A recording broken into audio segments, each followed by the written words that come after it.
Okay, the first step I'm going to show you is threading the top part of your machine, for which you will need a spool of thread. And then this is the top of our machine right here.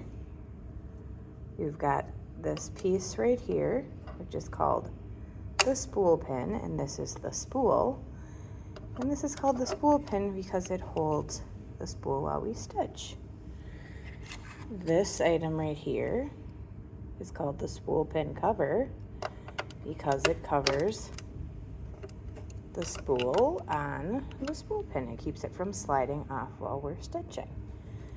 So now that we have this on here, we need to find the end of our thread, which I have here, and then I'm going to pull this direction, and you will see on the machine, can you see the arrows that are helping me see where to go? So you're going to follow those arrows, and it's showing to go down and through here, and then see the next arrow right there where it says 2. So it's saying to go in through here and then up through there. And now we have to stop for a second because we need to have our take up lever all the way up here, and I don't right now.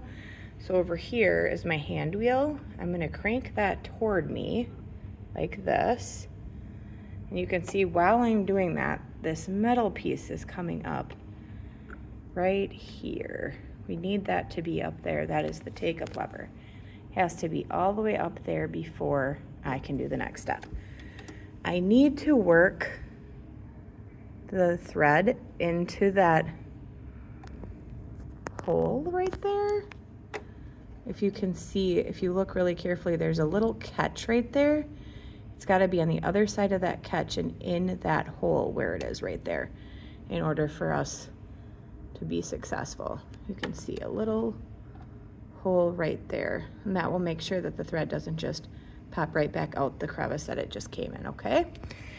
There's also a little guide right here that says threading, and it shows 1, 2, and 3, which we just did going up through the take-up lever. Now it's showing us that number 4 is down here. There's a thread guide down there. You can see that I have my thread caught in it. Now I took it back out. Oh, I lost my thread. So it's got to go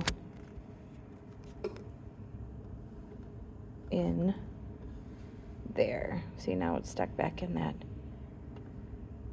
thread guide. Okay, so I need it in that thread guide.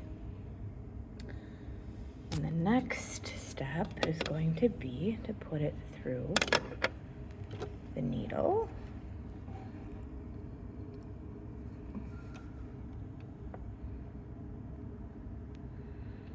Which I just did right there. It's getting blurry, I'm sorry. I'm trying to stay zoomed in so that we can see what we're doing, but then it tells me to zoom out for better focus. So I'm gonna pull that thread through all the way. You can see I've got the thread all the way through. I'm gonna pull it underneath my presser foot, which is this little piece right here with the toes, and pull it off to the back. And now my top thread is threaded. And then if I'm not sure if I did it right, I can always go back through this guide and make sure I hit all of those steps.